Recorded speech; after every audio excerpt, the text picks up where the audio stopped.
I'm John David Birdall. And I'm Zach Coleman. And this is Comic Space, the only place in the whole galaxy where you can tune in, where you can geek out, and where you can learn something new about comics every week.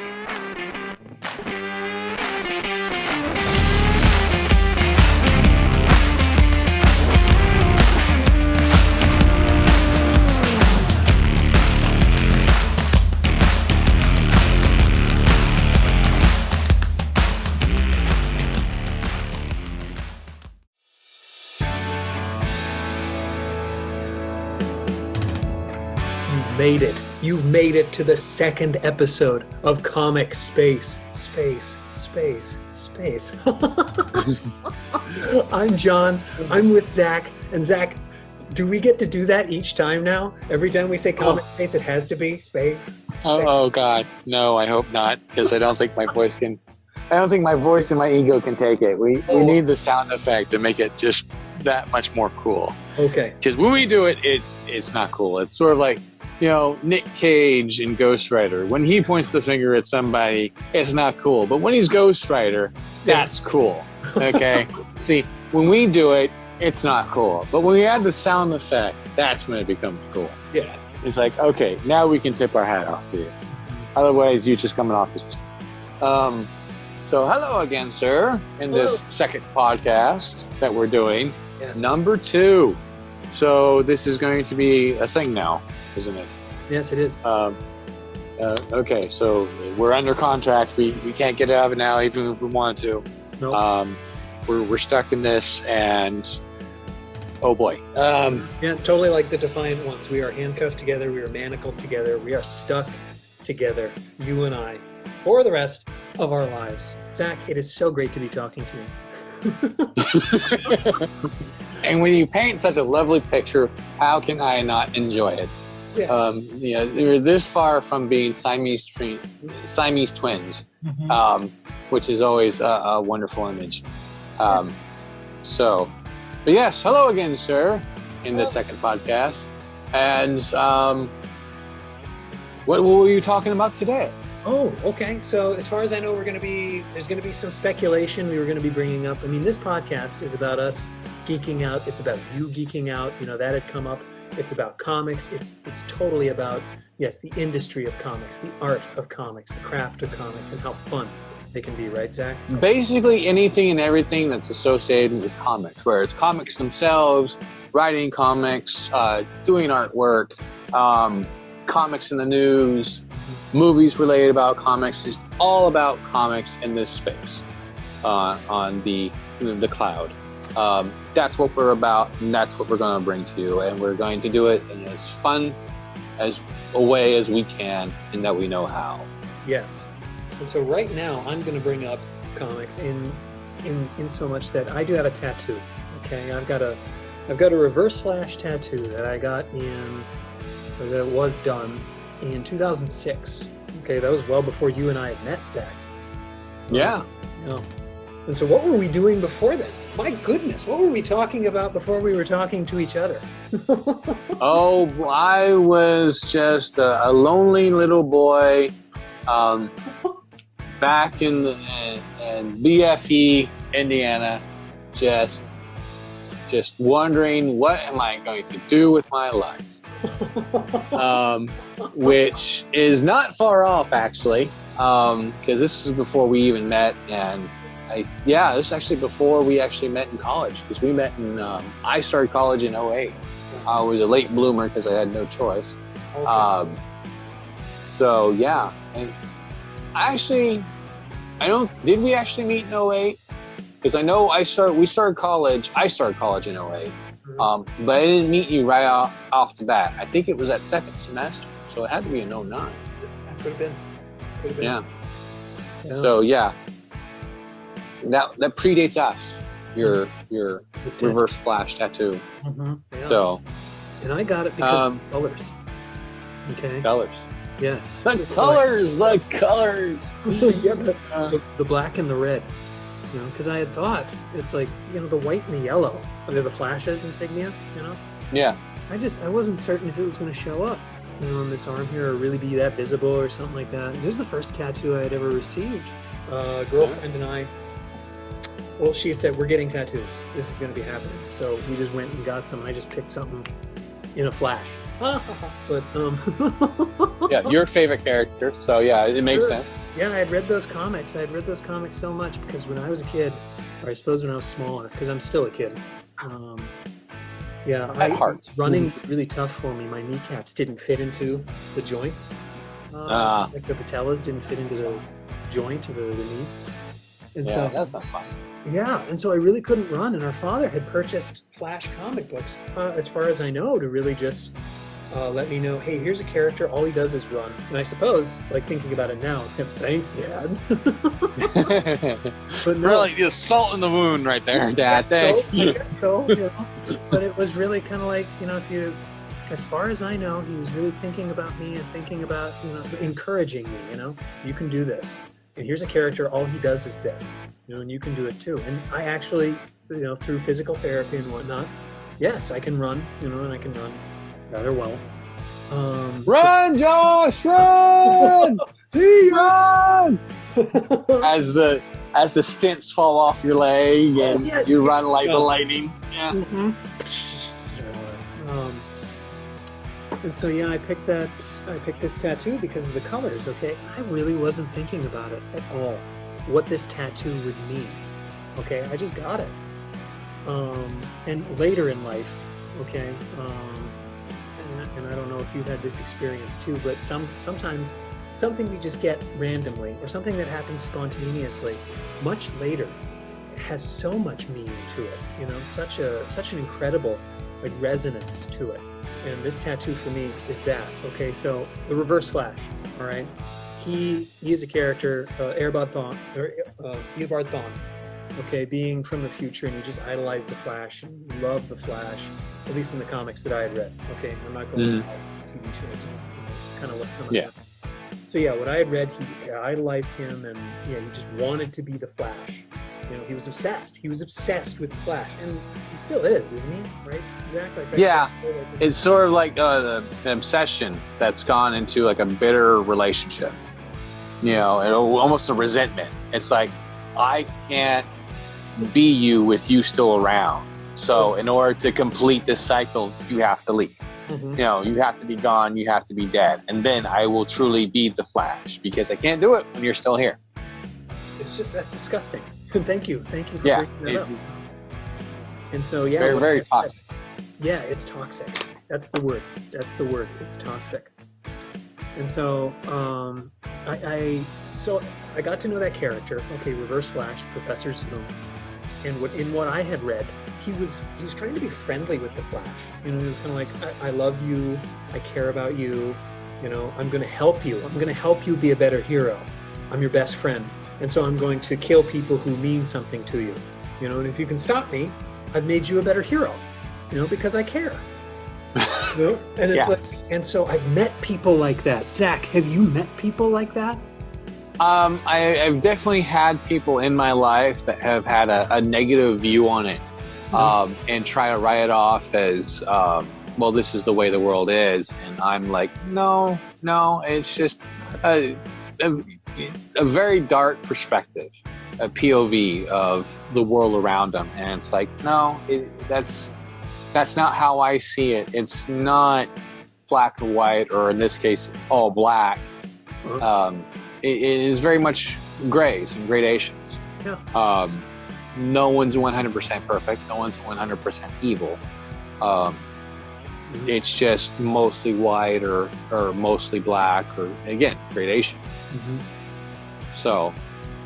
Yes. And so that's what this tattoo means to me now. And that's why I'm bringing it up, I suppose, in this podcast, in this episode, with you, Zach, because I can talk about it a little bit. And you just did talk about it. So hopefully we can talk about like characters in a little bit, you know, in a little while, you know, and how characters are not just one or the other. What makes great characters is, you know, they're complex, you know, they're difficult to understand what their motivations are, you know, sometimes. You know? Yeah. You know, everyone, Marvel does has a great philosophy with this, in their characters. They make their heroes flawed, but the villain's heroic. Look at Loki. He's a prime example of, you know, a villain being heroic and playing off of how he simply himself thinking he's a hero and righting a wrong. And it's the whole idea, kind of cliche at this point, but it still holds true, is no villain ever thinks himself as a villain. And this is why, you know, like with the Brotherhood of Evil Mutants and like X-Men comics early on, it's like I've heard, was it Chris Claremont? Oh, okay. And other writers too, just not like that title, the Brotherhood of Evil Mutants, because no one's ever going to consider themselves evil. Magneto doesn't see himself as evil. He's protecting his people. And, you know, taking steps to prevent another genocide like what happened with him in Auschwitz and his family and the Jews. Yes. So he's never going to see himself as a villain. So why would he announce himself as a villain? Loki doesn't see himself as a villain. He sees himself as someone who's been wrong, and he's righting a wrong, especially very early on. So Doom, you know, another example. Doom doesn't think he's Dr.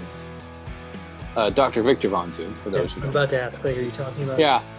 If you're in comic book space, I mean, let's face it, you're gonna know who Doom is. I went there. I went immediately to Victor Von Doom. Yeah. Area, but it's still kind of like. Yeah. But Victor Von Doom is another character who doesn't see himself as a villain, a dictator.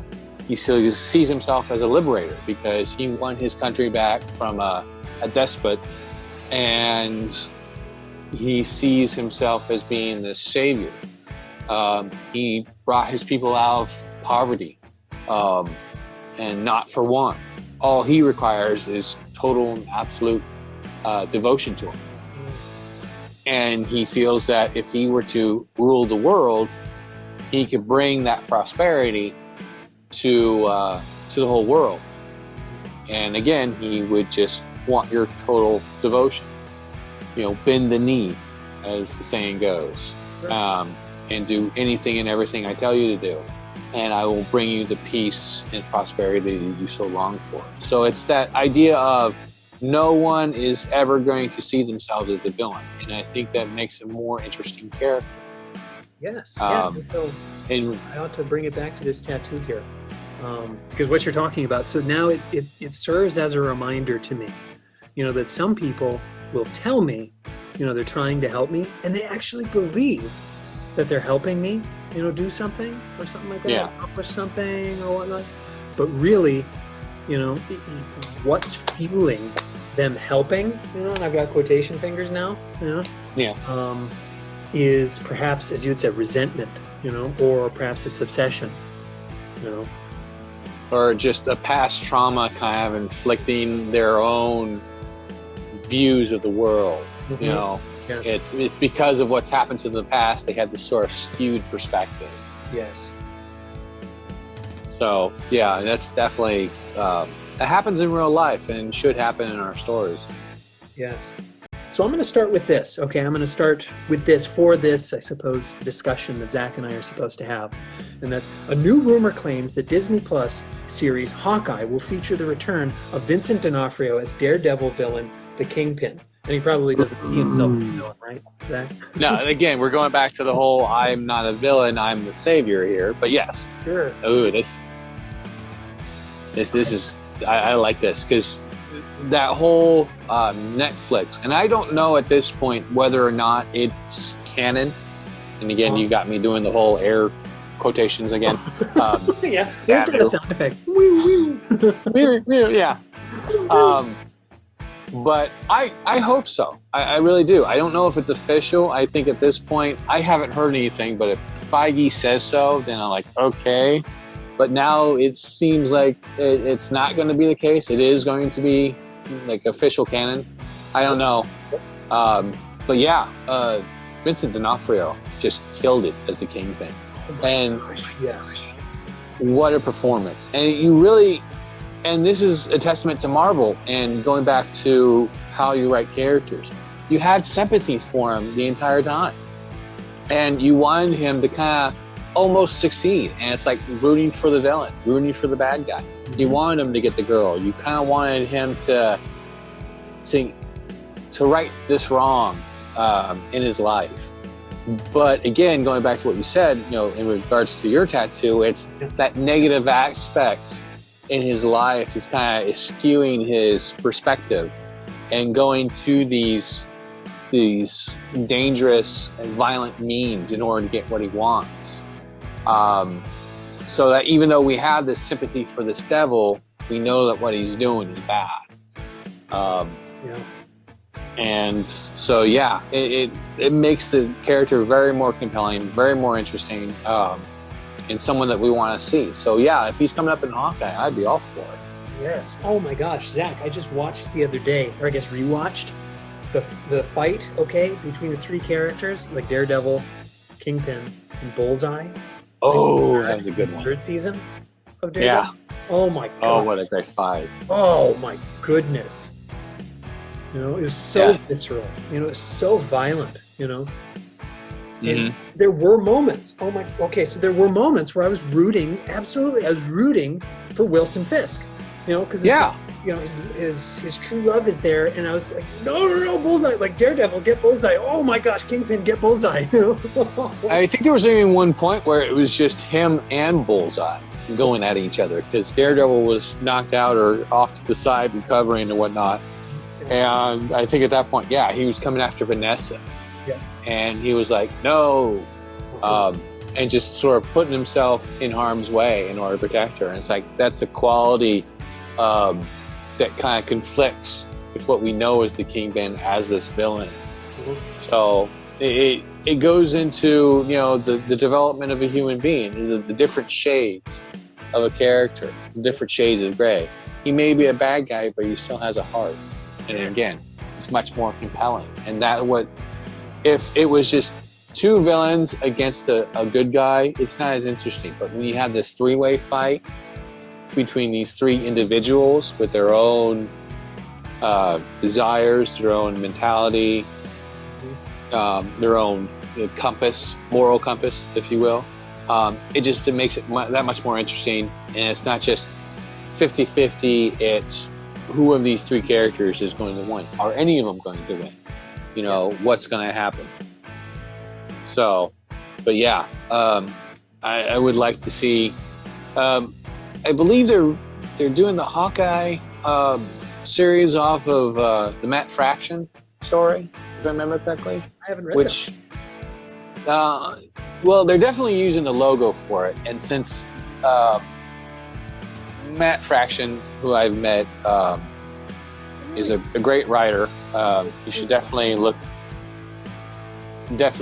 into his stuff if you haven't already. But he pretty much did the solo series of Hawkeye, and it's critically acclaimed. It's well thought of, well written, well reviewed. So I think they may be using that as sort of the template for this. I don't know.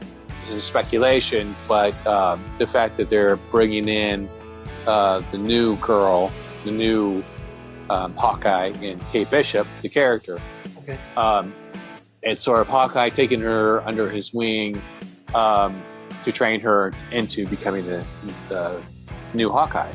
So that was sort of the setup for the series, and if that's the case, they're definitely going to be pulling elements from the Matt Fraction story. And it's just another example of how we may be getting Young Avengers, I hope.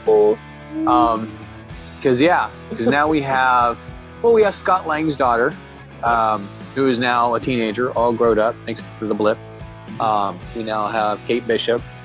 We now have Isaiah Bradley's nephew in the Falcon and Winter Soldier, who gets to be Patriot.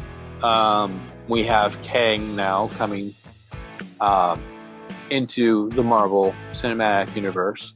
So with Kang, we have Iron Lad, sure to show up. And we do have the twins from WandaVision, who end up there. All we have left is Hulkling, which, if Secret Invasion is any indication, we're going to be having the Skrulls play a part Okay. So yeah, it looks like we might be getting the Young Avengers. So fingers crossed. We need a sound effect for that one too. Yeah. Bones breaking. Here's my fingers. I was gonna move on, Zach, too. Yeah. Oh, the Flash movie. Yeah. Flashpoint. Yes, the Flash movie. And so I'm at denofgeek.com, which is pretty, isn't that appropriate? So, the Flash movie test photos reveal Supergirl, Michael Keaton as Bruce Wayne, and more. I'm not just going to read this article out loud, but it's just kind of like, what a thing to just imagine, okay? And that's all I'm imagining. Just all of that, just all at once. Mm-hmm. Well, I mean, MCU is kind of just the things that we always wished could happen, like separate movies feeding into a collaboration movie with the Avengers and stuff like that. Before this all happened, I've had conversations with people about wishing that could happen. And people saying, oh, you're crazy. It's never going to happen. They'd never be able to pay them enough. All that kind of stuff. Every pretty much excuse of why it would never happen. And guess what? It did. So it's just opening the floodgates for everything else to happen. And with this, we might actually get an older Batman, sort of like the Batman Beyond version. I didn't even think about that. Yeah. It sounds to me from the articles that I read, that's what they may be leaning to. Okay. So that would be cool. Sort of what they did with, what is it? Infinite Crisis they did with the TV DC universe. Oh, the CW Arrowverse, right? Is that what you're doing? Yeah, the Arrowverse. Yeah, they sort of had that too when they brought in Kevin Conroy, the voice of Batman. Yes.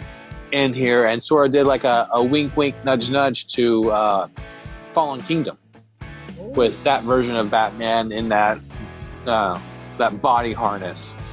Kingdom Come? Is that what you mean? Kingdom Come, that was it. I'm sorry. I'm getting my there's titles. So many titles. And that's why we need to talk about this with each other. Yeah. Like we read so much, we see so much, and it's like, oh yeah, yep, this is where it happened, and that's what's going on. But yeah, it seems like it's going to be pulling from a lot of different ideas. So I'm kind of excited. I know you are. Again, being the Flash fan that you are. I do have a tattoo. Yeah, you do have the tattoo. Yeah. Oddly enough, it's from the villain, but so yeah. How excited are you for this? And what do you want to see, being the DC fan that you are? Yeah. It's going to be great to see so much happening. It's going to be great to see Michael Keaton. A number of actors talk about like being typecast or being worried about being typecast or something like that. And I do believe it's great to hear or find out where it's like, oh, actually, I realize I've made a huge impact on the lives of fans, on, individuals who perhaps needed a hero or something like that, or needed an idol. Mm-hmm. And so I do believe it's great to see him returning without any sort of, I guess, what are some of those words? Without being forced to or coerced to. Or sort of like a resentment towards it. It's like, oh, I'm doing this again. I can't escape this character. It's his choice. He wants to do it. Yes. So it doesn't feel like he's, forcing to do it or, doing it for the money. It's a desire to do it. Yes. So, because he likes the character. Yeah. Yes. And we could talk about that in a bit, since we were just talking about villains. It's like heroes, like real heroes, people who make a sacrifice. And I suppose for him, the idea of playing that character again and only being seen as that character is a sort of sacrifice, but at the same time, it's kind of like, no, I know this means something to people, and it can do some good. And so, honestly, just God bless him. That's just really great. Yeah. Supergirl in there too. Like, wow, that's... Yeah, we're going to have a Supergirl in there as well. If I remember correctly, she's going to be of a different descent, if I remember correctly. Okay. So that'll be interesting to see. Representation, great, yes, rock on. I don't know, have you heard of anything else? I mean, are they going to be... Is it just going to be the tile Flashpoint? and then do their own thing, or is it going to be based off of the actual story of Flashpoint? Have you heard anything about that? Like, story-wise, some people have talked to me about, oh, it's going to be so cool to see Thomas Wayne as Batman, you know, in that, and then Ben Affleck's Batman in there, and then Michael Keaton's Batman in there. So it's like, I imagine you know what? I do hope they tell their own story. You know, because the comic book was the comic book, and Alan Moore has talked about that, you know, and then we can talk about that too. But it's like, Alan Moore will say, I wrote a comic book, I didn't write a movie, you know? Yeah. And so the movie ought to be its own thing. Well, actually, he'll say the movie ought not to exist at all. Yeah. And he'll probably say that about his own work too. So yes, you know, but really, it's like, they ought to be different, you know? It ought to be just a, you know, panel to by panel, you know, parallel. Well, I mean, that's what they kind of did, and that's why I was asking, are they just using the title? Because they did the same thing with Age of Ultron, just using the title. Yeah, it was an actual comic book art. It had to deal with future Ultron coming back to the present and causing problems, or something to that effect. But it was speculation before it came out. Oh, is they actually going to do it? And Feige was like, no, it's just a good title. We decided to use it, but it's going to be its own story. So it could be the same thing here. It's like, and they did this with the Arrowverse as well. It's like they had their own Flashpoint, you know, their own Infinite Crisis. Yes. Yeah. So it's loosely based off of the comic book, but it kind of becomes its own story and its own idea. So then that's fine. That's cool. I'm all for it. And it'd be cool to see, okay, where are they taking this now? If they're just using the name, obviously it has some implications. Mm-hmm. So let's see what they do with it and run with it. Sure. No pun intended. Oh my goodness! Oh yeah. I know. I regret saying it. Foot here. Yeah, I regret saying it as soon as it came out of my lips. It's just, puns are not fun. Oh no, but that joke had legs. Really fast legs. Really fast legs. It was going really fast. So fast, people might have missed it. Zach, okay, I'm punctuating it. I'm punctuating the beginning of this, okay, with John. Your name, and say my name. Yeah, you're saying my name. John, Zach, Zach, what up? Yeah. I found this article, okay? I'm just going to read the title of it, and perhaps I'll bring up parts of it or something like that. But you were talking about villains not seeing themselves as villains, you know, and that's what makes them perhaps so human, right? Human and three-dimensional. Mm-hmm. Yep. And so interesting. What was that? Interesting. Yes, interesting. Compelling. Mm-hmm. And so in Scientific American, it's got this article, Perspective drives our interpretation of heroes and villains in history. Capes, masks. Is there a real difference between heroes and villains? And so it's like, okay, writing stories, I guess we could talk about writing stories, but I'm really talking about character here, okay? Not so much writing, but character, you know, and what a character, perspective, or what the motivation of the character is. Does that make the character good or bad? You know, and are we supposed to just think in terms of good or bad? And you were saying, like, no, it's like there are no absolutes, and like major religions say that there aren't any absolutes, you know. Yeah, it's just in life there's no absolute 100% guarantee in anything. Yeah, I mean, that's just, you know, art should reflect life, and that's what life is. There are no guarantees, there are no absolutes. There is very, very rarely black and white. It is almost like 99% of the time just gradations. Mm-hmm. You know, between the light and dark. So yeah, definitely. Yes. And so since you had been talking about villains so much, I'm going to shift it to heroes, okay? And because I had said like sacrifice, Michael Keaton sacrificing a bit to be Batman again, you know? And so is that something that really makes the hero, or really shows us that that's the hero? That individual, or that character, right? Character, of course, mm-hmm. is sacrificing so much and there's really no return? Well, I think that would be one aspect of it. One it's not just necessarily one thing as much as several things. You know, it's not one word that describes you. It's words in a sentence. You know, that's gives you a clearer idea. You know, Thanos sacrificed in his journey to attain the Infinity Stones. He sacrificed his adopted daughter. That alone is not enough to make you a hero. He's still considered a villain, even though he was doing what he felt was right. Mm-hmm. So it's callous and cruel. You know, in his mind, a hero sacrifices in order to achieve goals, to save the day, etc. The only difference is here he's not necessarily making the sacrifice as much as forcing someone else to sacrifice. You know, he's not going to Gamora and saying, "Hey, would you do this for me? It's going to save the world." He basically threw her off the cliff, and he felt bad about it because it's his daughter, you know, his favorite, and stuff like that. So I think that leads into like a second aspect of the hero, which is selflessness. Yes. Whereas with Thanos, it was more selfish. You know, he was thinking of himself. I have to do this in order to save the world because no one else can. No one else has the mindset. Mm-hmm. You know, if I have to hurt as many people as I can, well, you know, that's the sacrifice I have to make. Mm-hmm. Whereas something like Captain America, he would never make that kind of decision.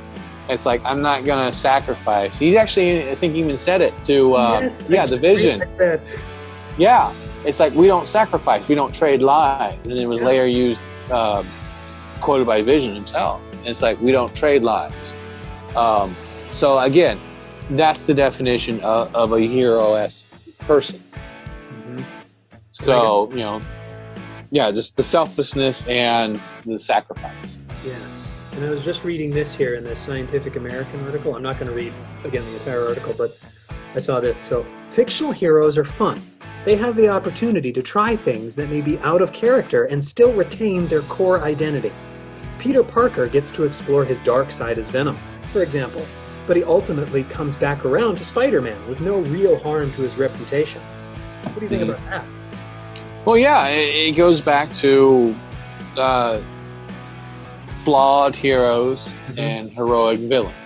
Yeah. It's sort of the struggle in life, and again, art reflecting it, of how it helps us relate to these characters when we understand their struggles. And we can't always be 100% good all the time. We make mistakes. We learn from them. And if we see that in our heroes, the mistakes they make, the stumbles, the falls, and get back up, it inspires us as well. This is why I tend to gravitate more towards the Marvel universe as well than to the DC. Whereas, you know, like someone like Superman, you know, is always sort of circular. You know, there's not much change. He's always good. There's never really seems much of a challenge outside the superficial one. And again, nothing's absolute. There are some very interesting Superman stories out there, but that seems to be the idea, the gist, more often than not, the example of Superman. Whereas you get someone like, you know, with Peter Parker, he struggles. This is always the theme about Peter Parker from day one that Stanley has said, and other writers after him. It's like his life didn't get better when he got superpowers. Okay, it just became more complicated and harder. You know, he wasn't a ladies' man before, but after he got the superpowers, he got ladies, but you know, it was even more complicated relationship, stuff like that. It was holding down a job. All these life things that happened to us was happening to him. So it's definitely making our heroes flawed. It definitely makes them more interesting and more relatable. Yes. And I'll shift this here since you brought up Superman, okay? In this article, and this is the last bit I'm going to read, okay? It talks about villains. So that's what I'm shifting back to. Okay, villains. Yeah. Just be done. It says, villains are more nuanced. They're out to undo the work of the hero, but for whose benefit? Their own? a larger population? Lex Luthor believed Superman was a threat to humanity. Whose ends did Luthor's aims really serve? Was he protecting people from a perceived extraterrestrial threat, or spreading a divisive agenda for his own means? As popular as Superman was, there must have been some people who agreed with Luthor. Oh yeah, definitely. I mean, you get into some of the comic books where it's, you know, the military, because they can't control them. So you have Lois Lane's father, General Lane, coming in and working with him. Cadmus is another example of that. You know, are they the villains because they see a potential threat here? Or you can even go as far as Batman. This is why Batman's so loved. The protocols that he's developed for each of the Justice Leaguers, just in case, because it has happened before. It's like, what if Superman were to go rogue or get mind controlled or something like that? There has to be some sort of fail-safe for them, because you do have this power. So does that make him the villain? No, but it does make him practical and maybe less. Again, it's an interesting debate as to who's the hero, who's the villain, who's right, who's wrong, and just was it that Tower of Babel or Babel? No. Oh, okay, yeah, however you pronounce that. Another thing that pops to mind in the Marvel-verse is Civil War. I mean, that's a clear example of who's right, who's wrong, who's the villain. There are no villains. It's just one perspective that is conflict with another, and that's what makes interesting story and dramatic story. We can all relate to, especially over the last 4 years of debate in this country about who's right, who's wrong, and stuff like that. So, of course, there's no debating science. There is rounds. There's no debating that. So, but it's trying to get through to someone else, or the idea of trying to get someone through to someone else with your idea and say, no, this is a bad idea. Government regulation, speaking as Cap, of course, is a bad idea. It's going to lead to problems. But Tony coming back and saying, no, us unchecked is the problem. So it leads to the actual civil war between heroes and conflict. And again, no real villains or heroes in this, no right or wrong. They're both right, they're both wrong. And that makes for interesting stories. So, good on you, Mike Miller, for giving us that. Yeah. So, definite example of what we were talking about. Okay, so that brings us to the end of the podcast. Thank you, John, again, for inviting me, and thank you all for listening. You out there in the cloud, for listening to us ramble about our passions. I hope you learned something from it, and got some insights and help for all you writers and artists, your creators out there. And again, it's not just for comic books. It can be for whoever is wanting to write that short story and put it out there for all to see. I hope this helps. Hope you had some fun along the way. I do. I always have fun with you, John, and I appreciate that. Do you have anything else to add before we close it here? Or? Yes, yeah. Before the door closes, I'll put my foot in the door here. Yes. Careful, that hurts. Gotta get this shot. You can check out what Zach does on Instagram at Power to the Z. You can check out what I do on Facebook at Really John David. And then we do have an email for this podcast for the series. Give him the email. Yep, and that's comicspace. Yes, I will. I will give them the email, and that's comicspaceseries@gmail.com. So do go ahead and email us. And let us know what your thoughts are. Let us know what your stories are. Oh, man. Yeah. Yeah, so many people have so many stories to tell. Yes, if you got any subject matter that you'd like to hear us talk about or give your 2 cents, we'd be happy to hear it. If we get enough, we can end up even, discussing them on this podcast towards the end. That could be fun, going through your emails or questions. And if nothing else, just say, hey, I like this. Keep it up. We like that positive affirmation, reinforcement of what we're doing, that, people like it. So please, if nothing else, just say, hey, I like it. Keep it up. So, all right. Well, thank you again. And we will catch you next time on Comic Space.